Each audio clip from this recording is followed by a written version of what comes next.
Bonjour à tous et bienvenue dans ce nouvel épisode de l'installation au Maroc. Bon, comme vous le savez tous maintenant aujourd'hui, je suis le fondateur d'IAM Consulting. C'est une agence qui aide et accompagne les personnes qui souhaitent entreprendre et investir au Maroc. Et aujourd'hui, j'ai comme invité un de nos partenaires, expert comptable, Brahim. Il va nous expliquer comment fonctionne l'entrepreneuriat au Maroc, les différentes démarches administratives et tout ce dont vous pouvez avoir comme avantage de pouvoir vous installer à entreprendre ou investir au Maroc.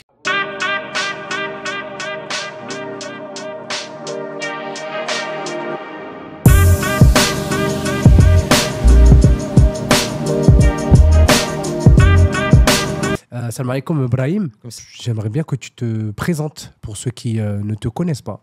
D'accord. Donc, moi, c'est Ibrahim Kadi. Je suis expert comptable ici à Casablanca. Donc, j'ai été expert comptable en France pendant plus de 10 ans. Et là, je me suis installé au Maroc d'ici 2 ans. Et j'accompagne avec IAM, justement, beaucoup d'entrepreneurs à venir s'installer au Maroc avec toute tranquillité et sans avoir peur de tomber dans des choses qui puissent déplaire. Je fais ce podcast-là pour justement éclaircir un peu les choses de l'entrepreneuriat au Maroc, parce qu'il y a beaucoup d'informations qui circulent, que ce soit via les journaux ou via les réseaux sociaux. Et j'aimerais avoir justement un peu plus de transparence par rapport à tout ça. Mais avant de te poser toutes ces questions, j'aimerais avoir ton point de vue par rapport à ce qui se passe au Maroc, que ce soit d'un point de vue entrepreneurial, investissement, ou les personnes qui s'installent au Maroc. Comment tu vois ça, toi? Moi, je vois ça comme... Le Maroc, comme on a dit, il est dans un dynamisme perpétuel. Là. En ce moment, ça ne s'arrête pas. Tout va à grande vitesse depuis ces dernières années avec ces projets qui arrivent. Et il y a un engouement énorme. Les MRE veulent venir à tout prix s'installer, les étrangers aussi. Mais parfois, ils vont trop vite. Ils veulent aller trop vite. Et justement, avant de venir au Maroc, il faut justement avoir validé un certain nombre d'étapes. Ouais. Encore une fois, le plus important, c'est être bien entouré. Avoir une équipe justement qui va qui va te permettre de t'installer de manière sereine, en étant conforme, et pour éviter de regretter justement cette installation. Parce que si on est mal... J'en ai déjà vu, par exemple, moi, des gens qui se sont installés ici. Ils ont cru que c'était l'Eldorado, Maroc, le soleil, on va se faire de l'argent facilement. Mais ils ont été mal conseillés. Ils sont tombés sur des gens qui sont des fois de mauvaise foi. Ou peut-être aussi ils étaient mal préparés aussi, parce que ça vient d'eux aussi. Et moi, ce que j'aimerais aussi souligner plutôt, c'est aussi ce dynamisme, comme tu as dit tout à l'heure, des événements qui arrivent, là, de la CAN, de la Coupe du Monde. Mais pour moi, c'est pas ça qui fait la CAN de la Coupe du Monde. Pour moi, c'est une vitrine, tu vois. Et quand tu vois qu'il y a le port Westmed à Nador, qui va être inauguré en fin 2026, Inch'Allah, normalement, c'est prévu pour fin 2026, ça va ouvrir pas mal de zones de libre-échange entre des échanges commerciaux entre l'Europe, les États-Unis. Tout ce qui est fret, exactement. Et tout ce qui est fret, déjà qu'on a Tanger, qui est un gros port, un port qui est assez important. On va en avoir un deuxième. On a le TGV qui va relier Tanger à Agadir. Bien sûr. Il y a aussi des autoroutes qui sont faites entre Marrakech et Fès, par exemple. Il y a beaucoup de projets. Voilà. Il y a aussi ce dynamisme-là aussi de la nouvelle génération. Exactement. La nouvelle génération qui, pour moi, ils parlent l'anglais, ils parlent le français, ils parlent l'arabe, ils parlent le fosha. Je pense que c'est vraiment le bon moment, justement. Parce que les MRE, justement, c'est là où on a aussi peut-être besoin des MRE ou des étrangers aussi. C'est de participer à ce dynamisme-là. Bien sûr. Parce qu'un MRE, c'est des gens qui ont étudié, qui ont aussi une certaine expérience, une certaine mentalité. Donc, il faudrait aussi avoir justement cet effort-là. Je dirais que c'est un effort collectif entre les gens du Maroc de source et aussi les MRE qui sont aussi marocains. Mais tu sais, moi, à chaque fois, on a toujours ce syndrome-là du MRE, on est mieux qu'eux. Moi, je ne suis pas pour ça. Parce que j'ai vu autour de moi des jeunes de 20, 25 ans hyper talentueux, avec une expertise et une façon de travailler qui est très bien, on va dire, qui est affûtée pour moi et très mûre pour leur âge. Bien sûr. Et que c'est moi que je leur dis, attention les amis, venez pas en terrain conquis. C'est pas parce que vous êtes marocain, vous venez de temps en temps en vacances, que quand vous allez arriver, il faudra faire vos preuves aussi. Bien sûr. Ce qui est bien, c'est qu'on a une certaine complémentarité. Je fais pas de différence, mais la différence, elle existe au niveau sociétal. D'accord ? La différence entre les MRE et les locaux. C'est que nous, on a le savoir-faire français, on a l'assiduité, la ponctualité, tout ça. Et le local, lui, il est débrouillard. Il sait ce qu'il veut. Talentueux il est déterminé. aussi, il est déterminé, talentueux. Moi, je pense que c'est le bon, comme on dit, c'est le bon panaché. Là. Il faut faire un bon panaché des deux. Et ça va faire justement le Marocain qui va justement aider à développer le pays. C'est tout le challenge là qu'on a. C'est trouver ce bon équilibre entre un MRE avec sa mentalité, ses capacités, son background, et un Marocain du terrain qui connaît justement le terrain. Tout. C'est là le challenge justement de cette génération-là. Je pense qu'il faut une ouverture d'esprit des deux côtés. Parce qu'il ne faut pas voir le local comme une menace. Si je peux me permettre juste, on peut faire le parallèle avec l'équipe nationale de football, par exemple. Ouais, voilà, on a toujours les gens de la diaspora qui sont en équipe nationale, et on trouve un ou deux joueurs locaux. Et je suis sûr que tout le monde a toujours ils font encore cette différence-là entre le local et celui qui vient de l'étranger. Donc, je pense que ça résume un peu la situation qui est actuelle. C'est pour ça que là, on fait un travail justement, que ce soit de la Fédération royale de football ou les entraîneurs, le staff, c'est de pouvoir rendre les choses plus homogènes. Bien sûr. C'est-à-dire qu'on a ces deux viviers qui sont très importants. Il faut en tirer un maximum. Donc là, je fais le parallèle avec le foot, mais c'est dans tous les secteurs. C'est dans tous les secteurs. Moi, je suis complètement d'accord. Et moi, j'en suis la preuve. Les personnes qui m'ont le plus aidé, c'est les Marocains qui vivent ici. Hein. Bien sûr. Il y a du bon et du moins bon. Ça, c'est clair et net. Comme partout. D'accord ? Bien sûr, c'est à vous de savoir vous entourer. Il faut savoir où on met les pieds. Il faut savoir où mettre les pieds. À un moment donné, on est responsable aussi avec qui on veut dealer, entre guillemets. On veut faire du business. Exactement. Et il faut arrêter de pointer du doigt à chaque fois, de dire je me suis fait arnaquer. C'est juste que tu as voulu connaître la cause, en fait. La cause, c'est que la plupart du temps, pas informée. Mais c'est que juste la plupart du temps, les personnes, elles prennent le côté facile. Soit le moins cher. Le moins cher. Ou pas payer presque. Exactement. Pas payer ou faire des dessous de table, ça arrive. C'est dur ce que je dis, je devrais peut-être même pas le dire, mais j'ai besoin de le dire parce qu'à un moment donné, il faut arrêter de dire que au Maroc, on se fait arnaquer. Mais les amis, si vous vous entourez d'avocats, vous vous entourez de juristes, vous vous entourez d'experts comptables, mais moi, j'essaie de, entre guillemets, éduquer ceux qui m'appellent. Parce que tout juste, je te promets, hein, je te montre le message là maintenant. Je te promets, hein, et je te promets que quand j'ai vu ce message-là, j'ai dit non, vraiment. C'est possible d'acheter le passeport marocain. Je te mens pas, regarde. Ah ouais, incroyable. Je lui ai dit, acheter le passeport marocain. Non, ça, c'est dans les films. Ouais. Tu vois. Mais juste pour te montrer encore, tu vois, la vision que les gens ont du Maroc en se disant, de toute façon, je suis au Maroc, je peux faire ce que je veux. Exactement. Crois-moi, Oussama, qu'ils s'en rendent vite fait compte que...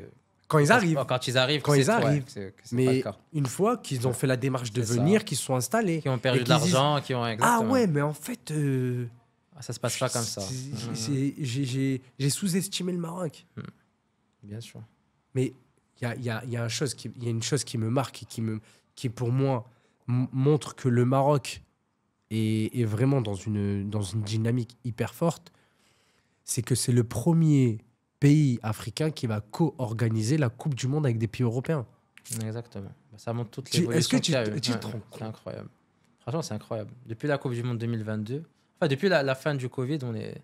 De petit à petit. Petit à petit, on monte en puissance. Ça fait vraiment plaisir. Mais il faut être quand même préparé à cette montée en puissance. Tu penses qu'on est prêt ou pas ? Je pense qu'on y travaille. On y travaille. On y travaille. On a besoin de gens justement qui puissent aider justement dans cette dynamique-là. Là, tu as justement là, le but de ce podcast est justement d'éclaircir un petit peu les informations qu'on peut avoir qui sont véhiculées sur les réseaux, d'avoir vraiment des informations fiables et utiles, ce que moi ce que je suis allé chercher sur le terrain. Et là, à travers ce podcast, j'aimerais qu'on puisse répondre à certaines questions que les personnes qui veulent s'y installer se posent. En l'occurrence, par exemple, lorsqu'une personne veut créer une entreprise, la première question qu'il me pose, c'est je ne suis pas marocain, je suis étranger, est-ce que je peux créer une entreprise au Maroc? Bien évidemment. Tout le monde peut créer une entreprise au Maroc, qu'il soit étranger, marocain. Après, ce qui va être important, c'est de savoir justement comment exercer cette activité. C'est bien d'avoir l'idée, mais il faut savoir aussi dans quelle forme je vais exercer mon activité. Soit en tant que personne physique, soit en tant que société. Donc c'est très différent et il y a beaucoup de choses qui diffèrent justement en termes d'imposition, de démarches administratives. C'est pour ça qu'un expert comptable est là justement pour accompagner ces investisseurs, pour créer leur société ou leur statut personne physique en toute tranquillité. D'accord. Et au niveau du rôle de l'expert comptable, son rôle, parce qu'on entend beaucoup, oui, il faut que tu passes par un expert comptable pour créer ton entreprise. Mais quel est le rôle de l'expert comptable? Il est là uniquement pour créer ou il a d'autres rôles derrière? Justement, c'est bien plus que ça. Ouais. Un expert comptable, c'est tout d'abord un professionnel. Donc, c'est un professionnel qui vient accompagner l'investisseur dans la création de société. Mais le plus important surtout, c'est sur le long terme, c'est-à-dire l'accompagner, le conseiller. Moi, je dis toujours qu'un expert comptable, c'est en même temps le médecin généraliste d'une entreprise ou spécialiste aussi en fonction de l'activité, mais c'est aussi un psychologue, voire un ami du chef d'entreprise. C'est-à-dire qu'il doit toujours être là pour accompagner l'investisseur, le conseiller et aussi l'aider à surpasser des soucis qui peuvent intervenir dans sa société. Donc, c'est là. Pour moi, l'avantage, c'est vraiment la proximité. Il faut être proche de son client pour pouvoir l'accompagner. Et là, tu as parlé d'erreurs à éviter. Quel type, par exemple, d'erreurs tu as pu constater lors de l'accompagnement de certains de tes clients? Ce que je remarque sur le terrain, c'est qu'il y a pas mal d'investisseurs qui veulent tout faire tout seuls. Ça, c'est le principal problème qu'il y a, c'est-à-dire qu'ils veulent créer leur entreprise, ils veulent gérer administrativement leur entreprise, fiscalement, comptablement, ce qui est très difficile pour un investisseur. Moi, je pars toujours du principe qu'il faut d'abord se concentrer sur son activité et être entouré de prestataires de qualité qui puissent justement dégager ce temps-là pour que l'investisseur soit focus dans son activité. Donc, pour revenir au sujet de la création d'entreprise, il y a un certain nombre d'étapes. Bien évidemment, ça commence par, comme je vous ai dit, connaître déjà le statut dans lequel on veut exercer. Est-ce que c'est une société ou personne physique? Dans le cas d'une société, ça commence par la dénomination sociale, le nom qu'on veut donner à l'entreprise, ainsi que l'activité. Une fois qu'on a ce nom-là, auprès de l'Office de la propriété intellectuelle, il faut justement rédiger un certain nombre d'actes juridiques, tels que des statuts, un contrat de domiciliation. Donc tout ça, c'est l'expert comptable justement c'est le rôle de l'expert comptable, c'est de faciliter ces démarches-là et pouvoir justement créer la société en moins de temps et de manière qualitative. Comme tu le sais déjà, Oussama, on a accompagné pas mal de clients via IAM. Il faut être entouré par un prestataire de qualité qui puisse justement éviter un certain nombre de problèmes qu'il puisse y avoir dans les statuts. Les statuts, c'est ce qui va régir le fonctionnement de l'entreprise. Notamment quand il y a plusieurs associés, il peut y avoir des conflits. Donc, des bons statuts bien rédigés vont permettre justement d'anticiper de futurs problèmes et de fonctionner de manière optimale. Donc, c'est le rôle justement de l'expert comptable, ou plutôt son rôle classique dans la création de société, c'est de s'assurer que tous ces documents juridiques soient en adéquation avec la législation. Nous, avec IAM, justement, comme on a accompagné plus d'une trentaine d'investisseurs, notre gage de qualité, c'est de justement créer le plus rapidement possible cette société, en moins de 7 jours, et d'avoir justement du juridique qui soit en bonne et due forme. Voilà. D'accord. Quelles sont les démarches administratives et fiscales pour immatriculer son entreprise? D'accord. Donc là, justement, une fois qu'on a les statuts et le contrat de domiciliation, il faut se rendre aux impôts, donc à l'administration fiscale. On demande un numéro d'identification fiscale. C'est ce numéro d'identification fiscale qui va justement nous permettre de pouvoir être conforme à la législation et de déposer un certain nombre de déclarations qui sont obligatoires pour chaque société, notamment la TVA, l'impôt sur les sociétés, la taxe professionnelle et un certain nombre d'autres impositions. Pour tout ce qui est juridique, il faut justement inscrire la société au tribunal de commerce. C'est ce qu'on appelle ici le modèle J, ou en France, plus connu sous le CABIS. Il faut obtenir ce CABIS-là. Justement, nous, avec IAM, on s'assure d'obtenir toutes ces démarches-là et tous ces documents en moins de 7 jours. Et donc, ça permet justement à l'investisseur de pouvoir débuter son activité en toute tranquillité. Et en plus, ce qui est bien par rapport à ce qu'on fait, moi, on a accompagné une trentaine de projets et à distance. Moi, on avait un client à Dubaï, à Bali, à New York, à Paris, aussi, à New York. Et toutes ces personnes-là nous ont contactés, on a fait tout à distance. Exactement. Et une fois quand ils sont arrivés à Casablanca, tout était prêt. Donc, ils ont pu prospecter directement. C'est vrai que c'est une valeur ajoutée. Justement, depuis 2024, juste pour apporter justement une précision, c'est que les démarches de création de société ont été digitalisées. Là, nous, les experts comptables et avocats, et aussi les notaires, on a cette possibilité justement de créer une société via une plateforme, Direct Entreprise. Donc ça nous évite tous les déplacements aux impôts, au tribunal de commerce, ou que même le dirigeant soit présent. Donc il suffit, nous, ce qu'on fait justement, c'est qu'on rédige le juridique et on envoie tout à l'étranger pour signature et légalisation de la signature. Et tout se passe très rapidement. Rapidement, ouais. Et ça évite justement des faux frais de déplacement et de temps aussi. Ouais, non, mais moi justement, le but de notre activité et de ce que je fais, moi, c'est vraiment de faciliter. C'est pour ça que je t'ai sollicité à plusieurs reprises pour justement donner les bonnes informations sur la démarche de la créa, et juste après aussi parce que il y a des obligations comptables pour une entreprise au Maroc. Est-ce que tu peux nous dire quelles sont les obligations? Bien sûr. Donc il y a des obligations comptables, fiscales et sociales. Donc les obligations comptables, c'est bien sûr tenir une comptabilité. Donc ça, c'est une mission permanente que le chef d'entreprise doit la tenir et déposer un bilan, une liasse fiscale, 3 mois après la clôture de l'exercice. Généralement, un exercice comptable va du 1er janvier au 31 décembre de l'année.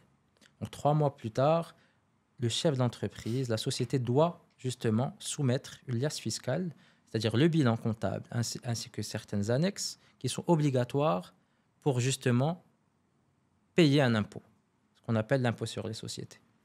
Donc, en fonction de la situation comptable de l'entreprise, l'imposition sera due en fonction. Il y a bien sûr aussi les obligations déclaratives de TVA. Normalement, en début d'activité, on est sur une TVA qui est trimestrielle, donc c'est en fonction d'un certain chiffre d'affaires. Côté social, bien évidemment, là, ça va dépendre si la société va avoir des salariés. Si elle a des salariés, il faut justement établir des bulletins de paye, établir des contrats. Très important, on y reviendra pour les contrats parce que pour moi, c'est l'un des challenges justement qui est très important au Maroc pour éviter tous les litiges justement. Que ce soit d'un côté ou de l'autre. De l'autre, exactement. Parce que le salarié doit être protégé, il est protégé aussi d'une certaine manière. Bien évidemment. On en reparlera à la fin. Justement, et aussi une des obligations du chef d'entreprise, c'est de déclarer ses salariés auprès d'un organisme qui est la CNSS. La CNSS, c'est l'équivalent en France de l'URSSAF. De l'URSSAF. Exactement. Donc, c'est des cotisations patronales, salariales, qui sont versées chaque mois, avant le 10 du mois. Par exemple, si on a un salarié qui a travaillé en septembre, il faut déclarer ce salarié avant le 10 de chaque mois. Du mois qui suit, c'est-à-dire avant le 10 octobre. Donc là, justement, il y a beaucoup d'obligations. D'accord. Et pour revenir justement au rôle de l'expert comptable à cet accompagnement, si le chef d'entreprise s'intéresse à ces obligations-là et les effectue par lui-même, je pense que son temps de travail, justement, pour être focus dans son activité, là, il va prendre un coup. Ouais. C'est pour ça qu'il faut toujours déléguer et savoir à qui déléguer, bien évidemment. Ça, c'est encore un autre sujet, on en reviendra. Mais tu peux en glisser, tu peux dire qu'est-ce que justement, tu penses. Parce qu'il y a plein d'experts comptables. Moi, j'en ai fait j'en ai fait un petit peu le tour, on va dire, entre Marrakech et Casablanca. Et c'est vrai qu'il y a un petit peu de tout. Quand je dis un petit peu de tout, c'est qu'il y en a pour tout le monde, à chaque échelle. Mais quand on est une société qui vient de l'extérieur, vaut mieux s'orienter vers une expertise internationale. Ah, là, j'ai fait une pause. Donc, dans cette pause-là, ça veut dire qu'il faut que tu n'oublies pas de liker, de partager cette vidéo et de t'abonner. Et donne un petit peu de force parce que c'est beaucoup de travail, beaucoup de temps. J'essaie un maximum de vous donner des infos utiles et avec des professionnels de qualité. Donc, n'hésite pas à liker, à partager et à t'abonner. Et voilà. Donc, je refais lecture juste après ça. Ciao. Exactement. Expertise internationale ou au moins une expertise, c'est-à-dire une expertise de terrain. Quelqu'un qui maîtrise le terrain et quelqu'un qui va accompagner l'entreprise de A à Z. Moi, une petite anecdote que tu sais très bien. Ici au Maroc, on a des cabinets d'expertise comptable, des cabinets comptables, mais aussi des cabinets qu'on appelle fiduciaires, qui eux, justement, peuvent proposer ce service-là, mais sous réserve de qualité. C'est-à-dire, moi, j'ai déjà reçu des chefs d'entreprise qui avaient justement des soucis avec leur comptabilité qui n'a pas été tenue. C'est-à-dire ils sont partis chercher du low service, ce qu'on appelle, c'est-à-dire des prestations à bas prix, et 2-3 ans après, ils se sont rendus compte que la personne, justement, n'était même pas comptable et ont dû justement payer des pénalités car le présumé comptable n'a pas déposé toutes ces obligations-là, de TVA, de bilan. Yes. Ils se retrouvent justement avec des amendes, des pénalités, alors qu'ils pouvaient très bien éviter ça en allant vers un professionnel habilité. À quelle fréquence faut-il déposer les déclarations fiscales lorsqu'on a une entreprise? D'accord. Donc, comme j'ai dit auparavant, pour tout ce qui est obligation fiscale, on aura déjà la TVA. La TVA, c'est trimestriel. Au-delà de 1 million de dirhams, cette TVA, cette déclaration devient mensuelle. Donc ça, c'est la première grande déclaration qu'il y a à faire, justement, une déclaration majeure. Après, il y a plusieurs autres déclarations. On ne va pas rentrer dans le détail, mais en fonction de manière générale, on a la TVA, on a l'IS, l'impôt sur les sociétés, on a aussi la taxe professionnelle, on a les retenues à la source, justement en matière d'impôt sur le revenu, un certain nombre de choses. Et pour revenir justement à ces impôts-là, ce qu'il faut souligner, c'est que quand on lance une première activité au Maroc, première société, on a un certain nombre d'exonérations. Par exemple, c'est-à-dire la taxe professionnelle, on a une exonération pendant 5 ans de taxe professionnelle. Donc ça permet justement d'alléger, d'encourager les investisseurs à venir créer des sociétés. On a aussi un certain nombre d'exonérations, comme la cotisation minimale de l'impôt sur les sociétés, qui est une exonération pendant 3 ans. Il y a un certain nombre d'avantages justement à venir créer sa société au Maroc. C'est valable pour n'importe quel profil, que ce soit étranger ou marocain résident à l'étranger? Peu importe le profil. Moi, j'encourage les investisseurs à venir créer leur société parce que le Maroc va dans ce sens. Le Maroc encourage la création d'entreprises, met en place un certain nombre de dispositifs pour encourager l'investissement, ne serait-ce qu'avec des subventions, par exemple Go-Siyaha pour le tourisme. Il y a aussi ils allègent certains aspects fiscaux des sociétés. Juste à titre de comparaison pour faire comprendre à nos auditeurs la différence entre exercer en personne physique, c'est-à-dire que toi en tant qu'Oussama ou en tant qu'IAM, on a un gap d'imposition. En société, on ne va jamais dépasser les 20%. Quand on n'est pas, bien sûr, je parle des PME. En tant que personne physique, on est imposé à 37%. Donc déjà là, il y a un gap. Il y a une différence entre exercer en société et en personne physique, ne serait-ce qu'en termes d'imposition. Autre chose, mis à part l'imposition, quand on exerce en personne physique, on est aussi responsable. C'est-à-dire qu'on on est responsable de notre activité via nos biens personnels. Donc il y a confusion de patrimoine personnel et professionnel. Alors que si on exerce en société, par exemple une SARL, c'est la société qui est responsable, justement. Donc ça, c'est un certain nombre d'avantages qu'il y a justement à titre comparatif. C'est la différence, pour un peu caricaturer la chose, société et nom propre. Exactement. C'est ça. En individuel ou en tant que société. Sachant que la société, justement, elle va permettre à l'investisseur ou aux associés de se développer. C'est-à-dire, nous, aujourd'hui, on fait plus confiance à une société qu'à une personne X. Bien sûr. Donc, une société, c'est avec un capital, c'est avec peut-être, elle va aller chercher justement des subventions, des financements. Donc, elle va être amenée à grandir. Avoir des salariés, avoir des partenaires, des clients qui vont lui faire confiance. Moi, j'encourage vraiment les investisseurs à se lancer dans l'entrepreneuriat en tant que société. D'accord. Et est-ce que, par exemple, tout à l'heure, tu disais j'encourage tout le monde à entreprendre au Maroc, que ce soit des étrangers ou des Marocains résidant à l'étranger. Pourquoi ? Quel dynamisme tu vois autour de toi, vu que toi, ça fait combien d'années que tu vis ici maintenant ? Maintenant, ça fait 3 ans. 3 ans. 3 ans Voilà. Sachant que j'ai justement exercé en France une D'accord. dizaine d'années. Mais je suis né ici, je connais le terrain et j'ai vu aussi des investisseurs étrangers s'installer pendant ces 3 ans. Et on les a même accompagnés aussi, qui viennent à Marrakech. Ils viennent chercher le soleil un peu par rapport à la grisaille parisienne. Mais il y a beaucoup de projets. Bien évidemment, la Coupe d'Afrique qui arrive, ça tout le monde le sait, la Coupe du Monde. Il y a beaucoup de projets d'infrastructures, de construction de TGV. Tout ça, ça rentre dans un dynamisme. Et le Maroc est en train de se développer à toute vitesse. Et justement, il permet aussi un climat de vie qui est plutôt agréable. Donc, je pense que le Maroc, ça reste une bonne solution pour allier professionnel et personnel. Qualité de vie. Exactement. D'accord. Ouais, parce que moi, c'est ce que je retiens souvent. Et moi, c'est ce que je dis souvent aussi aux personnes qui me contactent, c'est que on est dans une terre d'opportunités. Et il y a ce fameux win-win entre le gouvernement et l'entrepreneur. C'est du 50-50. Exactement. Donne un peu des impôts, mais t'inquiète pas, toi aussi, tu pourras gagner par la suite. Exactement. Et c'est pas comme en France où on te prend la plupart de tes richesses. Et il y a beaucoup de personnes qui s'en plaignent. Après, c'est vrai que moi, j'aime pas faire la comparaison parce que c'est pas pareil. Mais c'est une comparaison qui est simple à faire parce que c'est du vécu propre à chacun. Et lorsqu'on voit la différence entre les opportunités que tu peux avoir et ce que tu peux gagner entre les deux pays, il y a quand même une marge. Quand même. Bien sûr. Je suis tout à fait d'accord. Au niveau de la fiscalité, on va parler un peu de fiscalité. Quels sont les principes...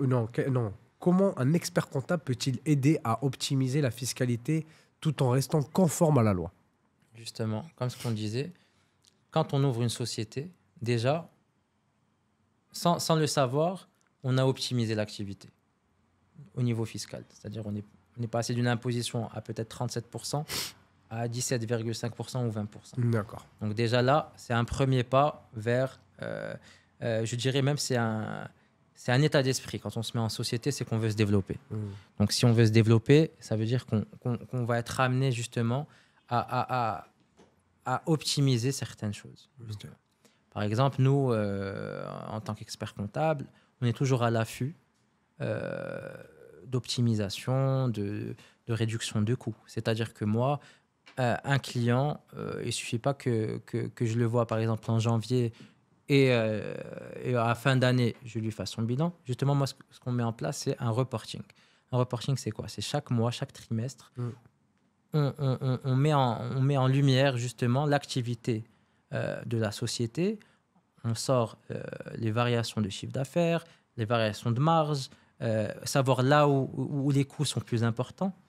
Et essayer justement de guider l'entrepreneur à réduire ses coûts et tout en améliorant l'activité. On est plus dans cet accompagnement-là. Des chiffres, en fait, on donne du sens aux chiffres. Ouais. C'est vraiment ça, l'idée, c'est ça. Après, bien évidemment, il y a d'autres choses à faire.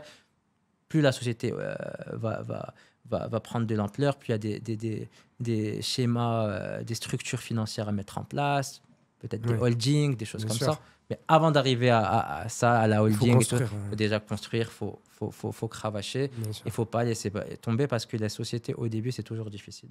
Comme toute activité, Il y a un début à tout. Exactement. mais pour faciliter justement ce début, j'insiste, il faut vraiment être bien entouré. C'est pour ça le challenge aussi des MRE et des étrangers qui viennent s'installer ici.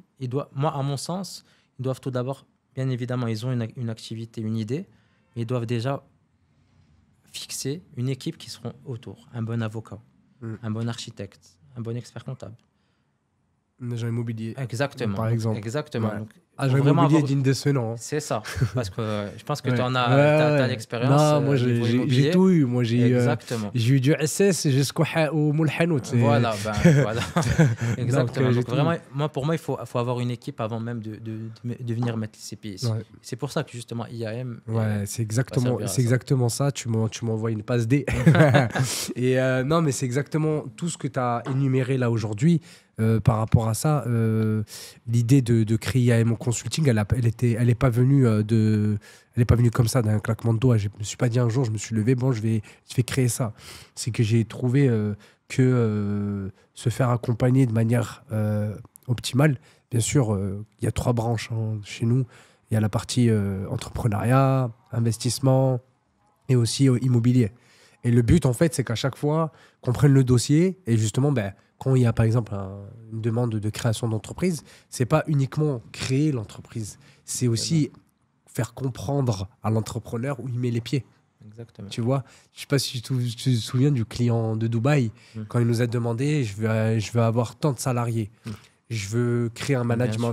Tu te rappelles, on lui avait expliqué, le management est différent ici. Il faudra la réadapter. Et il était très bien au courant. Exactement. Je me souviens parfaitement. Il était très au courant de tout ça. Mais notre rôle aussi, c'est d'être là en éclaireur. Exactement. En éclaireur, en leur disant... moi, combien de personnes me disent Oussama, ouais, moi, le business que je veux le faire à Marrakech. Mais il n'est pas adapté à la ville. Exactement. Tu vois, et on a encore eu ce dilemme-là. Je me souviens pas quelle activité c'était. C'était pour l'institut peut-être de formation. L'institut de formation. L'institut de formation, tu as raison. Exactement. L'institut de formation. Plutôt conseiller Casablanca. Au vu du dynamisme, etc. Et aussi de la clientèle. De la clientèle et aussi si demain il veut recruter. Exactement. Je ne dis pas qu'il n'y a pas de qualité à Marrakech, mais le vivier à Casablanca est beaucoup plus important. Exactement. On est d'accord. Tu as plus de choix, on va dire. C'est ça. Voilà. C'est ça. Ok.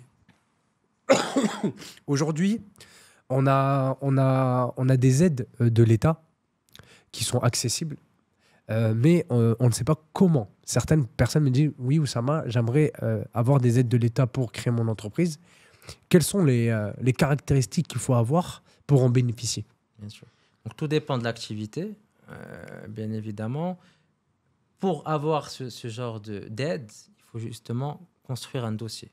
Donc, il faut constituer un dossier, un dossier en bonne et due forme, qui soit vis-à-vis des prestataires bancaires, par exemple. Parce qu'il faut savoir aussi qu'il y a des dispositifs très intéressants qu'on nomme Crédit Intelaqa. Donc, c'est pour les starting activity. Donc, c'est vraiment des crédits qui sont avantageux, qui peuvent aller jusqu'à 120 000 € par exemple, avec un taux d'intérêt à 2%. D'accord. Avec un différé de 12 mois. OK.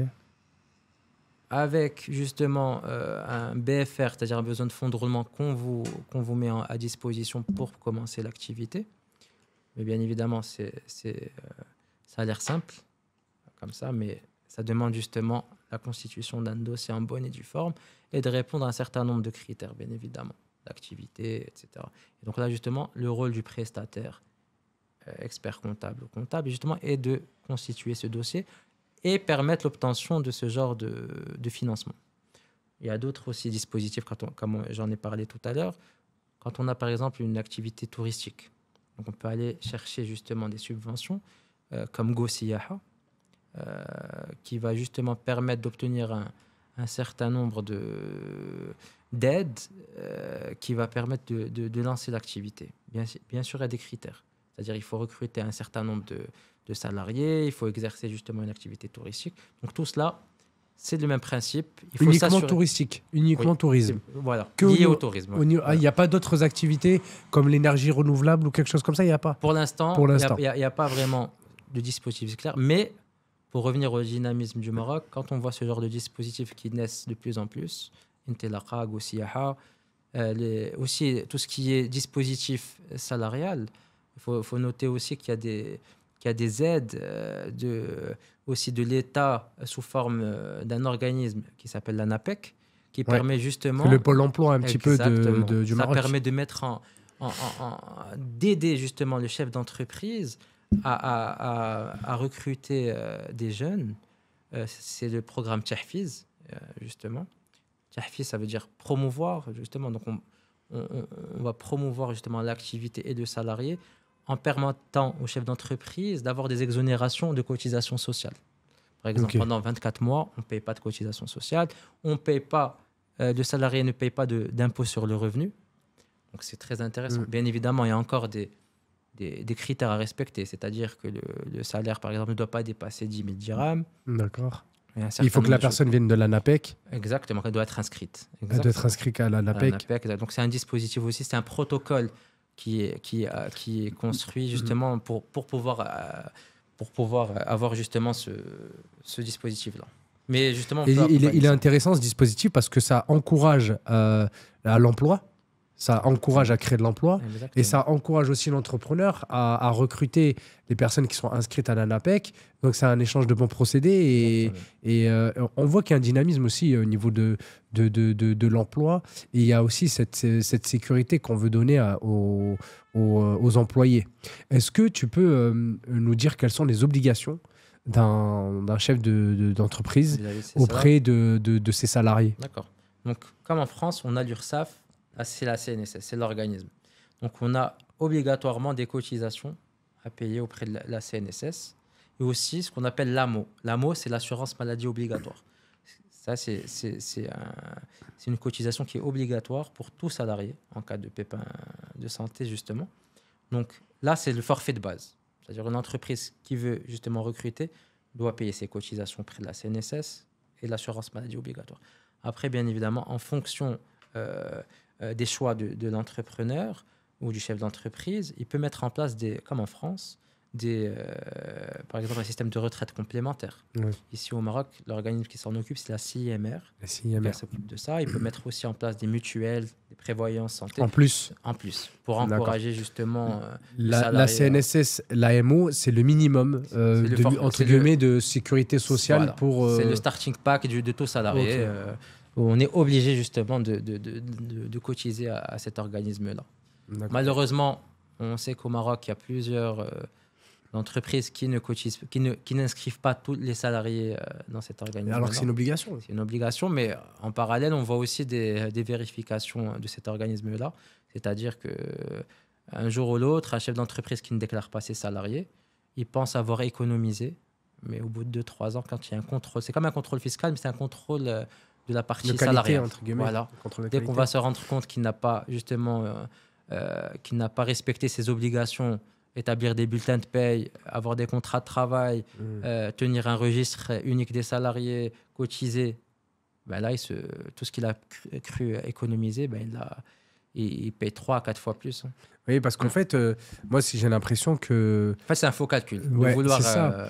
Mais moi, ce que j'aimerais mettre en lumière, c'est que les contrôles sont présents. Ah oui. Ils sont là. De plus en plus. Là, ces dernières années, je peux vous le dire, en tant qu'expert comptable, tu peux nous en dire un peu plus par rapport à ça, parce que ça pourrait être intéressant pour les personnes qui sont déjà entrepreneurs ou qui souhaitent Justement. L'idée, c'est justement qu'ils prennent l'ampleur de l'importance justement d'être en phase et en conformité avec la législation. Et c'est notre rôle, justement. Ouais. C'est qu'un chef d'entreprise qui veut créer une société, on lui dit « Ne t'inquiète pas, tu seras conforme » au niveau de la législation fiscale, comptable, sociale, juridique. C'est notre rôle, justement. Et si un client, justement, veut dévier, c'est-à-dire il veut ne pas inscrire tous ses salariés, par exemple, à la CNSS, nous, notre rôle, c'est de le conseiller et de l'avertir. Attention, peut-être que là, vous allez inscrire 3/4 de vos salariés, mais vous n'êtes pas à l'abri d'un contrôle. Ouais. Et ce contrôle, il peut faire très mal. Et j'en ai eu. Ah, d'accord. Et dans quel sens ils peuvent faire très mal? Pour vraiment être... pour aller un petit peu plus loin dans le détail, ça peut être juste la fermeture de l'entreprise, ça peut être des amendes, des avertissements, des amendes qui peuvent aller à à 2-3 fois le manque à gagner de l'organisme. D'accord. C'est-à-dire, disons, pour 100 000 dirhams de mauvaises déclarations, on peut en avoir pour 400 000 de pénalité, par exemple. Ah oui. Ça peut être 3 fois. C'est du double, du triple. Exactement. 3 fois, ouais. Ok. Donc, il vaut mieux éviter tout ça et être conforme dès le départ. C'est le challenge, et justement, pour éviter ces problèmes-là. Donc, voilà. Ok. Mais j'ai une question, là, ça va être plus vers les Marocains qui résident à l'étranger. Quelles sont les particularités fiscales pour les Marocains résidant à l'étranger? Elle est vaste, cette question. Et quelles sont les démarches que doivent faire les Marocains qui veulent entreprendre ici auprès de leur pays de résidence français?